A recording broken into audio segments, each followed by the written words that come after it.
Okay, this is Michael. This is a sort of a complaint letter involving a recent employment of mine that I just wrote up, and I'm starting this at 5:08 p.m. on June 14th, 2024, Friday. Dear Sir, in late March 2024, this was approximately March 21st, I was shocked when I walked into work at the Antigo Journal, my employer for 3.5 months. My Asus laptop computer and an Apple laptop belonging to Adams Publishing Group, APG, were both missing from my desktop. Todd Colling, an advertising supervisor who works in the Antigo office 1 day a week, ordered me into his private glass office. He had confiscated both laptops that were on my desk, and they were sitting in his office. Sometime during the previous several months, I had mentioned to APG that unknown cyber thieves had broken into two of my credit cards with unauthorized online gambling charges.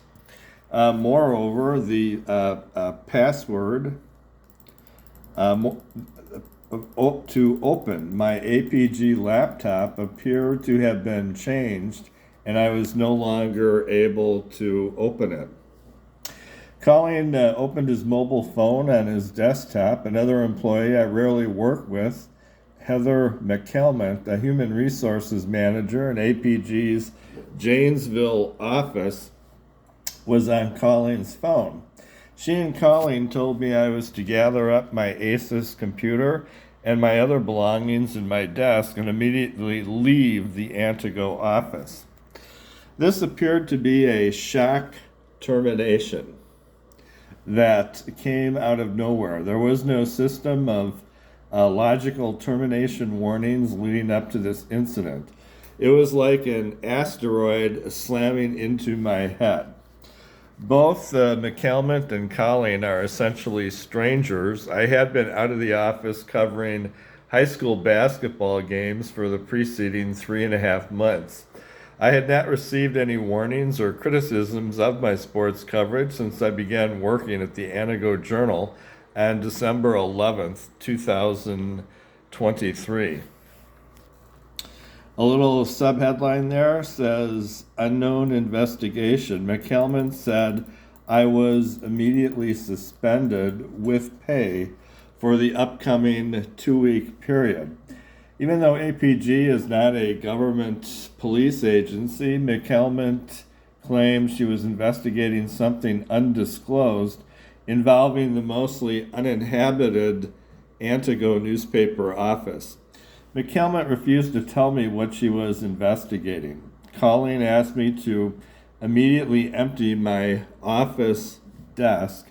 I informed him that I was dizzy and tired from being unable to sleep the past 2 nights. Another coworker I do not ordinarily work with in person very often, Karen Saman, a Janesville news editor and Madison resident, had ordered me into the Antigo office the past 2 days. I was worn out as the winter sports seasons, boys and girls basketball, swimming, gymnastics, etc., were ending. This would have been a very good time for APG to have the Antigo sports guy lay low, which would have been my advice had they listened to me and not cut me off and interrupted my attempts to answer their questions. On the previous workday, which McCalmont later claimed she had investigated, Simon ordered me to attend a repetitious phone conference in the Antigo office with no sleep. I had telephoned Simon and a new editor, Timothy Sullivan, who works in the Watertown office, from my Merrill apartment located at 25 miles west of Antigo. Since I successfully described the status of my sports coverage by phone, I suggested it was unnecessary and wasteful to repeat my description of the changing March sports schedules yet another time in the Antigo office. Subheadline: Phone broken. As I exited my car to begin the daily work shift, I warily dropped my $250 Samsung phone in the newspaper parking lot. The video screen on my trusty mobile cracked apart and was irreparably broken. I had used this handy Samsung phone to photograph dozens of game score sheets for box scores and to videotape dozens of post-game interviews with coaches. This was in addition to writing up each game story in my notebook as I sat behind the scorer's table and chatted with a wide variety of fans, coaches, player relatives, and athletes in the stands. When I realized my mobile phone would no longer work, I followed Colleen's suggestion to immediately purchase a new mobile at a Verizon shop in North Antigo. I informed APG that this new mobile phone cost me $400, but APG was unwilling to pay for even a fraction of the cost. Gun threats. A week later, McKelman contacted me at my apartment. She claimed my 3 co-workers in the mostly empty Antigo newsroom told her I had threatened a wise guy ad salesman named Terry Miles with a gun. I told McKelman this was untrue. I do not own a gun. I sold my last private security pistol to a gun shop in northern Georgia in March of 2023. I double-checked the date on the paper receipt I had saved. McKelman got the facts wrong. The alleged gun threat incident took place in a public parking lot, not inside the newspaper office. I was often out covering sports events at elementary schools and high schools, so I did not have a consistent schedule in the empty newspaper office. Despite this, for 1 to 2 weeks before I was terminated, Miles somehow anticipated my loose season-ending sports schedule. He would stand idly on break in the parking lot, puff off of a cigarette, and stare sideways at me as I parked my new 2023 Kia Forte to begin that day's sports shift. Having worked in armed security for over 5 years and in newspaper journalism for over 5 years, I have witnessed a ton of suspicious behavior. Since I have been through this type of incident on a number of occasions, instead of asking Miles not to stare at my car, I made a sarcastic wisecrack outdoors in the public parking lot about how my messy, disorganized new car was filled with guns and bombs. I also have this type of humor involving bomb and machine gun sound effects at my social media channels on YouTube and TikTok. No gun, the subheadline is, I removed handfuls of notebooks and brightly colored Walmart thermal food bags from the interior and the trunk.